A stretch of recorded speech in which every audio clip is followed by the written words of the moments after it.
Hi, my name is Ludia Ock, and I'm a rising senior at Amherst College, majoring in American Studies. So, a little about me. I'm a sister, a daughter, a friend, a liminal being, a people pleaser, a daydreamer, a devoted lover of chocolate, a Korean American, and of course, a child of immigrants. When I think about my childhood, I think about the beach. I think about waves crashing against the jagged rocks, seagulls waddling around the beach, leaving footprints on the sand. I think about watermelons, ESL, drawing all over white walls with crayons, getting rejected by the first boy I ever liked because he didn't want to share his apple juice with me, falling off the swing at the playground and deciding not to trust the world ever again.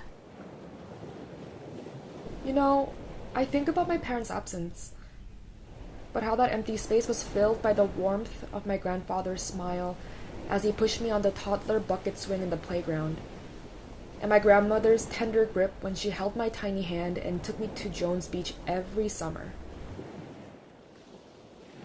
I didn't feel alone during my formative years as my parents floated in and out of my life, because my grandparents were constantly there with me. And so, when I think about my childhood, I think about them. Even as I moved through adolescence and entered into adulthood, they have never left my life, remaining ever present in my thoughts. I thought about them in middle school, when the kids on my bus, screeching with laughter, would tell our older Japanese bus driver, "Go back to your country," every time they got on the bus. Until one day, I stepped onto the bus to find that a different bus driver was sitting in the front seat. I thought about them in my first semester in college during Amherst Uprising, when I saw Professor Odo at Frost Library for the very first time. And I swear, for a second, I thought he was my grandfather. I almost ran up to him to ask, "Grandpa, how the hell did you get here?" I'm so glad I didn't do that. It would have been really embarrassing, and I don't know how I could have lived with myself if I had done that.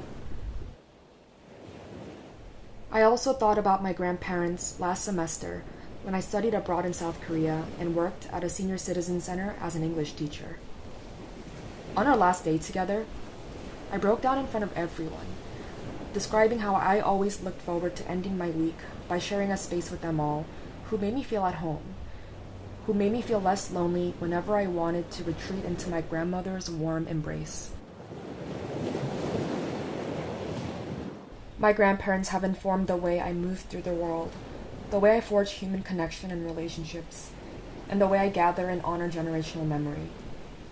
I owe much of my successes, accomplishments, dreams, interests, and curiosity to my stubborn grandfather and to my stoic grandmother. I think about how they rarely bought new clothes for themselves, but bought me nice dresses I could wear to high school debate competitions. I remember how they clipped, saved, and used coupons when buying groceries at our local Korean supermarket. They always bought me all the books I needed for school, prioritizing my education over other things in their tight budget. While being a student at Amherst, my mind and attention wandered to my grandparents whenever I took Asian American Studies courses.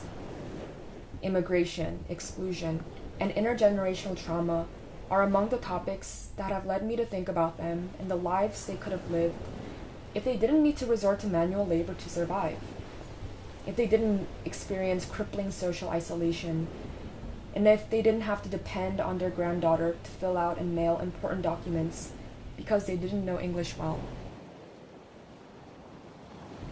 What could their lives have been like if our political climate wasn't driven by prejudice or bigotry?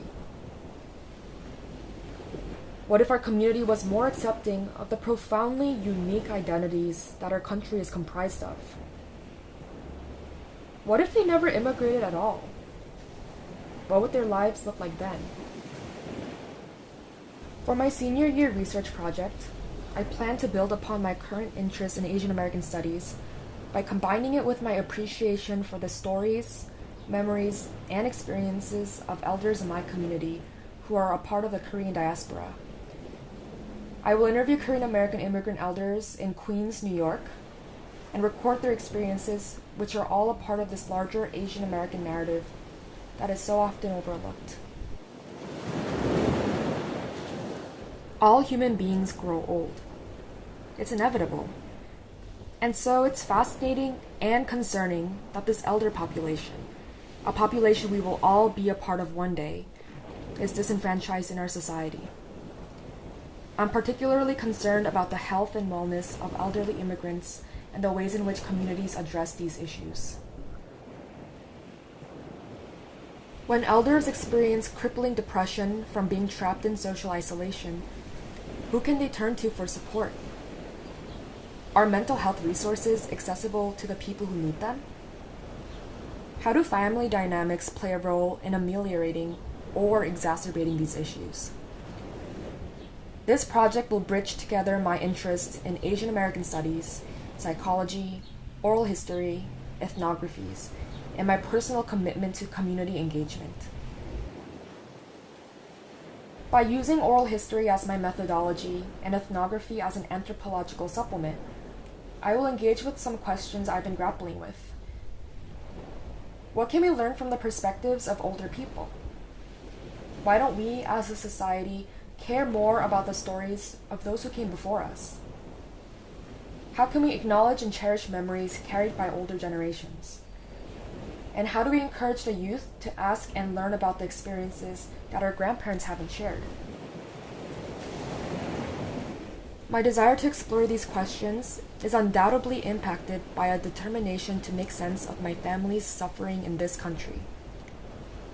I would not be in this position if I didn't matriculate to Amherst College, receive a national scholarship that fully funds my pursuit of higher education, meet mentors like Professor Odo who guided me as I navigated academic spaces, and if I didn't have my grandparents in my life, who, without any hesitation, sacrificed wellness and comfort to help me get to where I am today.